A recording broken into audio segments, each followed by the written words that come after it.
உனக்கு வேணுமா ஒண்ணு? அம்மா ஒண்ணு இருந்தா கண்மணி ரூபாக்கு ஒண்ணு வேணுமா? எல்லாத்துலயுமே விஜய் போட்டோ தான்.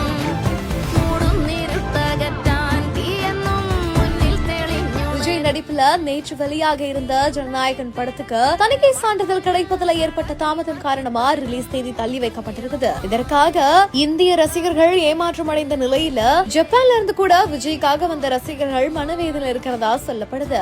இந்த நிலையில தான் கடந்த சில தினங்களா ஜனநாயகம் திரையிடப்படும் தியேட்டர் முன்னாடி வைக்கப்பட்டிருக்கிற விஜய் கட்டவுட்ட பார்த்து ரசிச்சிருக்காங்களாமா. ஜனநாயகன் படத்தை பார்த்து மகிழலாம் அப்படின்னு வந்த நிலையில இப்படி ஒரு விஷயம் நடந்ததுனால அவங்க ஏமாற்றம் அடைந்து விஜயோட தாயாரான ஷோபா சந்திரசேகர நேர்ல சந்திச்சு பேசிருக்காங்க. அதுக்கப்புறமா அவங்களுக்கு ஷோபா சந்திரசேகர் ஆறுதல் கூறி விரைவில் படம் ரிலீஸ் ஆகும் அப்படின்னு உற்சாகப்படுத்திருக்காங்களாமா. இந்த ஒரு வேலையில பாத்தீங்கன்னா தாய் ஷோபா தன்னோட மகன் நடிச்ச ஜனநாயகன் படத்தோட அந்த ஒரு போட்டோ அடிச்ச மாதிரியான ஒரு டி ஷர்ட்டை தன்னோட கையில வச்சுட்டு மகிழ்ந்திருக்காங்க.